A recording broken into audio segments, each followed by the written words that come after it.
mga kasikap yung ikapitong pier mula dun sa may harap ng Savoy Hotel. So nilalagyan nila siya ng platform para mainstulan ng rebars para naman sa pier head.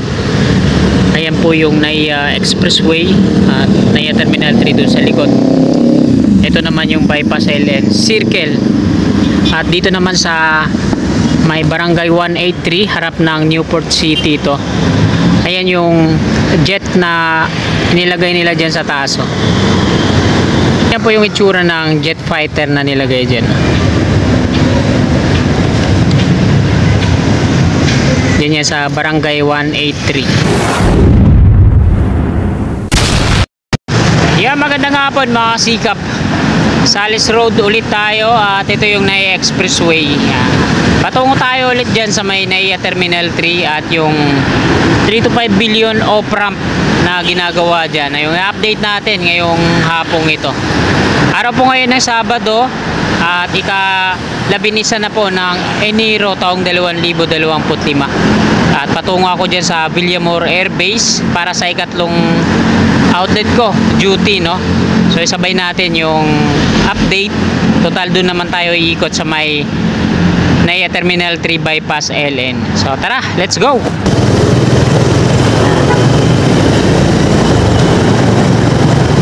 Mula dito sa Salis Road ay diretso tayo sa may NAIA Terminal 3 Bypass LN.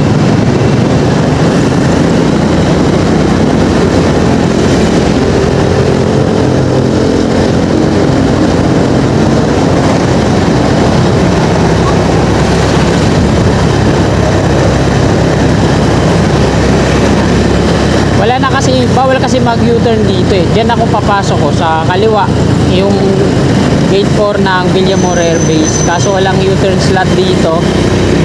No choice tayo na dun talaga tayo iikot.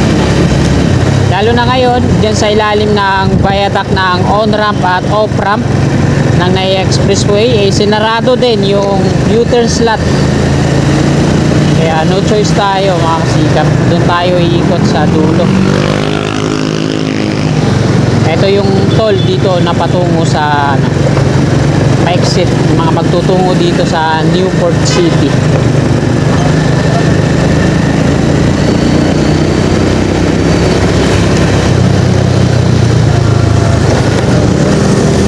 Newport City. Ayan yung on-ramp, off-ramp dito. Yung mga nakaharang dyan ay mga flexible post na lang. Tinanggal na yung mga concrete barrier. Ayan, no? Open na eh, no?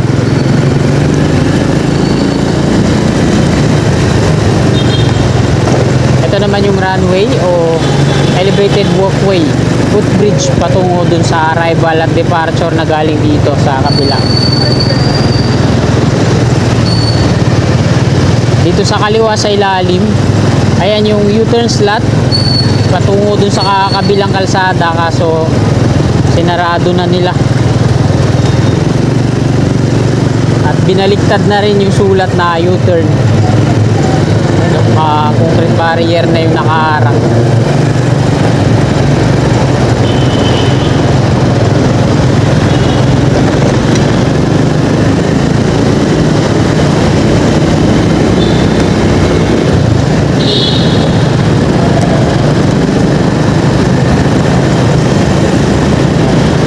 Patungong circle, ayan yung detour, ginawa ding two-way dito sa kaliwa.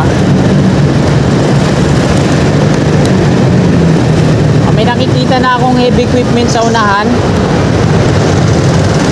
Ito yung umpisa ng off-ramp na ginagawa nila dito.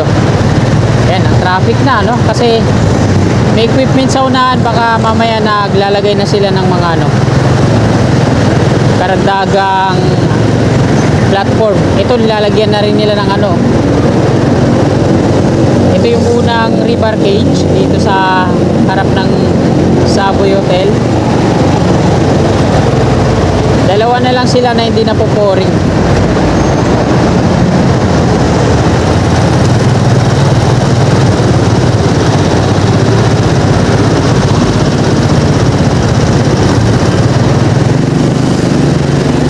Yung iba mga nakabalot pa ng transparent na plastic.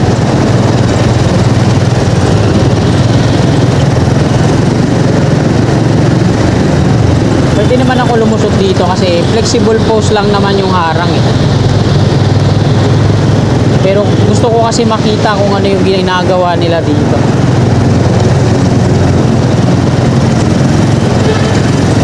Yan. Itong na-pouring na, nilalagyan nila ng mga GI pipe paikot. Lalagyan na nila ng ano yan, platform para sa pagbuo ng rebars para sa pierhead. Ito, yung equipment dito ay mobile crane. Nag-install sila ng mga ano dito. Ay, yan, gagawa na sila ng ano para sa pierhead. Ito, nilagyan na ng platform oh. Ito yung pangpito ay mga aluma beam nilagay nila sa ilalim para sa platform. Dito naman tuloy-tuloy pa rin yung paggagawa nila ng kanal.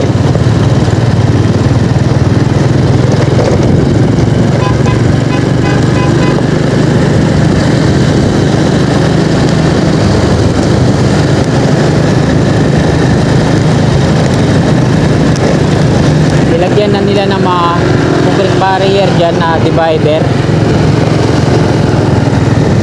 Kumatso. So ito muna tayo dito. At silipin natin yung lagay dito sa NAIA Terminal 3. Uy, grabe ang alikabok. Parang nasa Saudi. So, may mga excavator din doon sa unahan, yung maliliit lang. At ayan na yung itsura niya ngayon dito.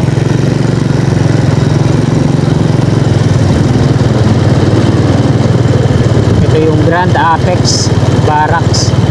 Ayan o, yung pangpito mga kasikap ay nilalagyan na nila ng may platform na siya. Kaso andun sa dulo yung rebar na ilalagay nila dyan para sa pierhead. So maunang matapos to dito yung pababa. So hindi na sila naglagay ng abutment dito, no? O baka dun sa unahan, sa kaliwa. Pati dito sa kabila, parang installan na nila ng ng platform para sa pierhead.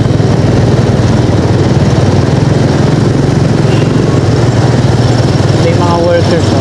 May rebar na sila na binubuo dyan para sa pierhead.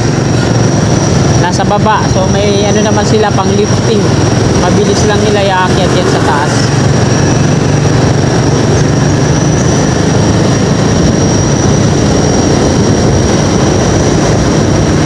At ayan ang ganap ngayon dito mga kasikap sa NAIA Terminal 3. Ito yung rehabilitasyon ng NAIA Terminal 3, 4 at 1 and 2. So lahat yan re-rehabilitate kasi si Sir Ramon ang na yung hahawak na ito. Aquino International Airport.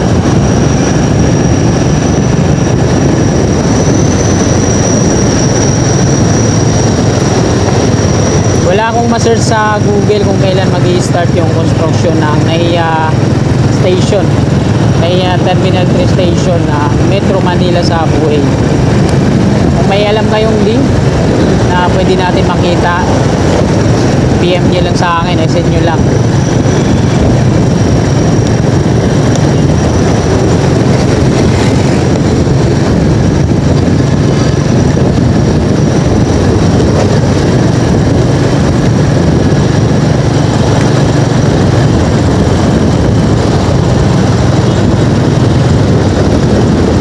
Ganda na dito. Naka-break time yung mga workers. Silip muna tayo dito. Yan. Andun sa unahan yung mga excavator ayun sa ilalim ng viaduct ng off-ramp galing dito sa arrival at departure. Tapos dito sa may parkingan ng bisikleta at motorsiklo, yan, makinis na, no? Pavement na siya. Ganon din dito sa kinalalagyan natin. Wala na yung mga lupa-lupa. Tapos yung landscape, puro semento na dito. Ayan nata yung plano nila dito. Wala na yung mga landscape. Ganun din dito sa ano, sa mismong highway. Ayan, flexible post na lang yung mga harang. Tapos doon naman sa unahan, hinukay na rin. Dito naman sa kanan, ito, puro konkreto na rin yung pavement. Yan na lang sa ilalim ng viaduct ng off-ramp galing sa arrival at departure. Ayan, ayan na lang yung natitirang mga halaman dyan. Dito sa kaliwa natin, ayan, lalim ng mga hinukay nila. Ayan yung mga dating halaman. Ang harang na lang dyan ay mga flexible po. So ang motorsiklo, pwede naman siyang mag U-turn dito, lulusot lang dyan, pero maliban sa mga 4 wheels. Ayan, ayan na yung lagay ngayon dyan. Tapos yung U-turn slot, ayan, kumakaliwa sila. Ayan lang yung bukas. At nandito na ako sa Villamor Air Base. So ayan po yung PAF Aerospace Museum.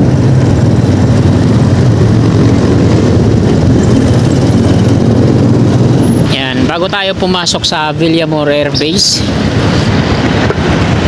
ay syempre pasadahan muna natin Salis Road na yan doon. At ito yung NAIA Expressway mula Gate 3 patungo yan dito sa Cavitex, Mia, Macapagal Boulevard, NAIA Terminal 1 and 2. Tapos dyan sa ilalim makikita naman natin na wala na yung mga halaman, landscape, wala na, puro lupa na yan na binungkal ng excavator at lalagyan na nila ng base course. Ayan naka ready na. Ayan lang yung bukas na U-turn slot, yung isa dun sa dulo wala na. At ayan mga kasikap, hanggang dito na lang po itong video na to. Marami pong salamat sa mga kasikap natin na patuloy na nanonood ng mga vlog at nagsusubaybay. Maraming salamat po. At hanggang dito na lang itong video na to. Lagi po tayong mag-iingat. God bless po sa ating lahat.